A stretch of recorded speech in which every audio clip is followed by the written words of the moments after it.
За студид маань Тэрэлж boarding school-ийн гүйцэтгэх захирал Цэнцах ирсэн маа. Өглөө нэмэн сайхан амарлаа. Өглөө нэмэн сайхан амруу. Маш сайхан амарлаа. Тэрэлж boarding гэж байна. Энэ boarding гэж байгааг та бидэнд бас тайлбарлаж өгөхгүй. Нэг олон улсын систем баг шүү гэн тийм ээ. Тийм, boarding сургууль буюу ингэж байрлаж одоо амьдарч сурдаг нэг юм систем бол олон улсад байгаад байгаа л да. Хуучин Монголд бол бас байгаагүй биш байсан.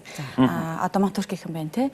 Төгсөгчд нь маш амжилттай явдаг ийм жишээ бол байдаг. Ер нь гадаадад ч гэсэндээ boarding сургуулиудын одоо том жишээнүүд гэвэл одоо хүүхдүүдэд шууд ойлгуулъя гэвэл Harry Potter-ыг бүгдээрээ мэдчихэж байгаа те. Зорж очиод, нүүж очиод тэндээ амьдраад, найз нартай болоод хичээлээд ингээд явдаг. Багш нартайгаа хүртэл хамт амьдардаг. Асуудал гарвал ингээд шууд туслалцаа аваад явцдаг иймэрхүү систем гэж ойлгож болно. Ерөнхийдөө вакуум орчинд тодорхой зорилгын хүрээнд хүүхдүүдийг одоо төвлөрүүлж сургадаг, хөгжүүлдэг юм хотхны хэлний гэдээ ойлгочих ерөнхийдөө болно. Тэгээ одоо Сингапур, Малайзад энэ төр бол нийтлэг одоо Азад нэлээд хөгжөөд байгаа. Ер нь бол мэдээж их нь Европоос гаралтай. Тэгээд манайхан бол охтын сургууль, хөвгүүдийн сургууль гэх кинон дээрээс аягүй хардаг шүү дээ, тийм. Тэр байна. За цэргийн сургууль байж байна. Бас шашны сургуулиуд их олон байгаад байдаг. Тийм. Манайд болохоор эко орчинд одоо яг Монгол ах үедээ ойрхон тэгсэр нэг Кембрижийн хөтөлбөртэй цэвэр агаарт одоо ийм манлайлагчдыг бэлтгэхээр бид сургуулаа байгуулад ажиллаж байна. Энэ үр өгөөжийн хувьд олон улсад дэлгэрж байна. Тэгээд үр дүнгээ өгөөд байгаа нь ас их харсан томол зүйл байдаг болов. Та бүхний бас харж байгаа гол зорилго үр өгөөж яагаад заавал энэ сургууль яг энэ цаг мөчид нэгдсэн болов? Ер нь бол за яг нийслэлийн хувьд Монгол одоо улсын маань нийслэлийн хувьд аваад үзэх юм бол авто замын төвчрөл дээрээс нь агаарын бохирдол гэж асар том асуудлыг манай сургууль нэгдүгээр шийдээд өчөж байгаа.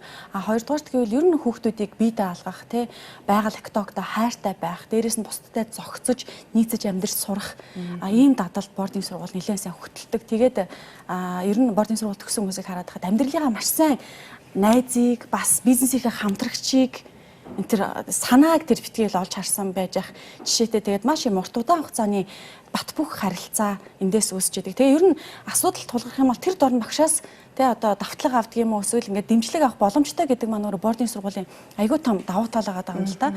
Тэгээд дээрэс нь эмч байж идэг, нийгмийн ажилтан, сэтгэл зүйч, удирдлага бүгд байрлаж ажилладаг учраас 7 хоногийн 5 өдөр ажиллах гэж очиж байгаа хүмүүс мэдээж бүхнээ зориулах гэж очисон байгаа. Тодорхой. Тэгэхээр нөгөө яг өдрийн одоо хэдэн цаг тодорхой цагаар хичээлээ тардаг сургуулиудыг отох юм бол 24 цагаар үйл ажиллагаа явуулдаг.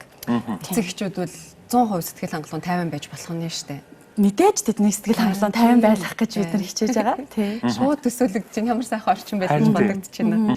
Ийм вакуум орчинд яг төвлөрөөд суралцаад төвлөрхийн хажуугаар бусад дугуулсан секцүүдэд оролцоод найзлаж нөхөрлөөд ингээд явхад бол хүүхэд яг нөгөө академик боловсрлоор ингээд хэдэн цаг сурахаасаа бас илүү үр дүнтэй бас их зугаатай сурдаг ийм даваа тал байна.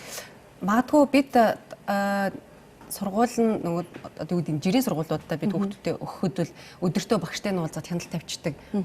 Амархан байв гэж бодогдож байна л та. Гэтэл одоо 5 хоногор хүүхдүүдэд 7 хоногор ч юм ингээ явуулсан тохиолдолд эцэгхийн хяналтыг ер нь яаж тавигдах вэ? Эхний удаад одоо манай удахгүй хичээл эхлэх гэж байна. Бид бол бүр заавал очиж үзээч хүүхдэд байрлуулаач нүүлгээч гэж хүсэж байгаа.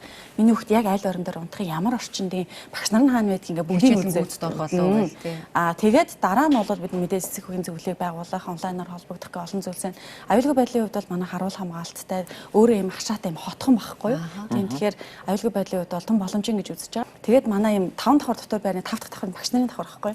Тэр хоолны болон амралтын цагаас бусад үед багш нар ер нь өссөн үедээ хүүхдүүд одоо өссөн сэдвэрээ давтлага авах боломжтой. Ер нь давтлагын цаг, амралтын цаг, тэр битэл үдшилгэний цаг гэж хүртэл манай байгаа. За бүртгэлийн хувьд та бас хэлэхгүй. Ер нь хэдэн сэдвэр ангийн хүүхдүүдийг энэ жил эсрэг дээр бүртгэж авч байна вэ? Манайх 6-аас 12 дугаар ангийн хүүхдүүдийг бүртгэж байгаа. Энэ бол бас яг гэрээсээ хол байх биедээ сурах их гоё нас. Тэгээд бүртгэлийг бид нар онлайнаар авч байгаа. Тэгээд эцэгчүүд маань бас ирээд уулзаад ярилцвал эсвэл манай сургуулийг очиод үзвэл сэтгэл илүү өөр байх болов гэж би бас бодож байна. Тэгээд одоо ч ер нь техник технологи хөгжчлөө тий. Онлайнаар бидний бүх ярилцлага, бүх одоо сургуулийн орчин одоо та бүхэн ч гэсэн хүүхдүүд яг юу идээд байгаа юм бэ гэхэд бичлэг нь байж ах чишээ тий.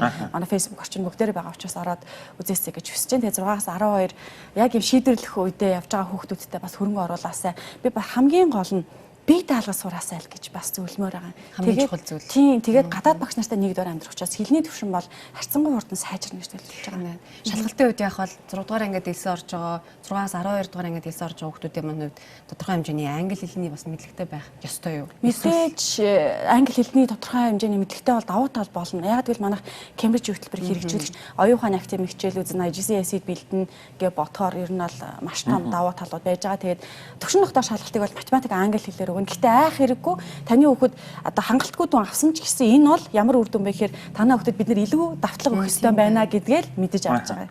Сая бас анзаарч илээ хүүхдүүд маань мэдээж сурахын хажуугаар өөрийнхөө бие хөдөлгөөн спорттой бас мэдээж амжилтуудыг гаргах нь зүйтэй баг. Тийм ч учраас сая яг энэ харагдж байхад спорт заал хүртэл их том сэлгэр гадаад талбайчаас харагдж байна. Энэ талаар бас та мэдээлэхгүй. Манайх нөгөө эко кампус гэж нэрлэдэг байгаа нэм учиртай л да. Яг л кампус нөгөө хамгийн сүүлийн үе маш гоё одоо хөл бөмбөгийн талбай, спорт заал, сакс бөмбөгийн талбай гэх мэтчлэн маш олон зүйлс бий. Бид нар энийгээ төшөглөө тэр битгэл манайхыг уулын аманд байрлаж байгаа. Тэгэхээр одоо дулааны улиралд бид нар аль болох гадаад талбай төвхтүүдийг хөдөлгөөнтэй байх дуулангуудыг санал болгож байна. Хамтдаа гоё хайкинг хий.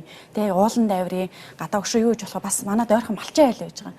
Тэгэхээр нөгөө волонтер гэдэг систем чи гадаадад аяга хөгжсөн байдаг шүү дээ. Тэгэхээр хүүхдүүдийг сайн дурын ажилд одоо хөвшүүлэх гэж байна. Малчин айлд очиод туслая, хавар төлөлтөн дээр нь туслая, морь унуулд сургая. Тэгээ одоо Монгол хавгаасаа тасарсан хүүхдүүд зөндөө байна. Бас манад гадаадд сурж байгаад ирж байгаа монгол хүүхдүүд зөндөө байгаа учраас бас ах үйд нь буулгах ийм юмнууд бол олон байгаа. Тэгээд кампусаа түшиглээд бас олон сайхан одоо галын наадмаас ахуулаад маш олон сайхан ажлуудыг төлөвлөд байж байна да. Та сургуулийн тухай ярихдаа бүр их баяртай сайхан мэдээлэл өгч байна. Тантай өмнө бид бас цэцлэнгийн талаарх мэдээллийг солилцчихлаа. Ер нь хүүхдийн төлөө сайн сайхны төлөө зохицолтгүй ажиллаж байгаа хүмүүсийн нэг нь ялчгүй танд маш их баярлалаа. Маш их баярлалаа. За, ерөнхийдөө ярилцлага дуусгах гэж байна. Та сургуулийн өшөө онцлоод одоогийн хэсэгт сургуулийнхаа хамгийн сайхан давуу талуудыг нэмж хэлээд өгвөл хэвдүүлээ яриагаад байна.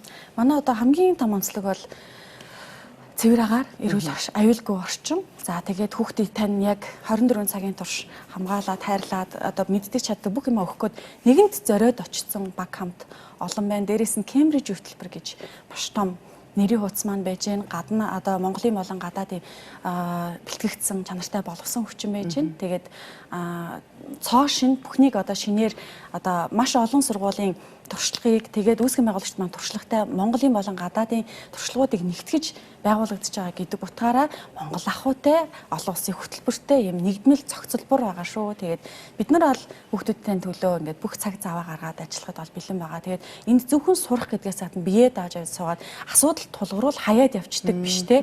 Тэрнтэй тулаад шийдээд хин нэгэнтэй ойлголцоо сурцсан ийм хүүхдүүдийг одоо хүүхдээ ийм болгож хүмүүжүүлэх гэж байгаа бол таны зорих газар манайх мөн магадгүй хэд ирэх танх байгаа зочид буудал байгаа мэт амьдруулад те бэлэн ингээд тархи руу мэдлэг орох жоох юм шиг сэтгэж байгаа бол бас арай биш. Тэгэхээр бие даасан одоо гадны одоо олон улсад хүлээн шүрэгдэх боловсролын сертификаттай ийм иргэнийг тэгээд дээрэс нь бид нар ёс зүйтэй гэж хэлээд байгаа. Ёс зүйтэй манлайлагчдыг бид нар бэлтгэж байгаа. Тэгээд хүүхдээ ийм болгох хүсэж байвал бас бид нар тандараа бид бас хичээх болно. Таны цаашдаа ажил үйлс амжилт хүсье.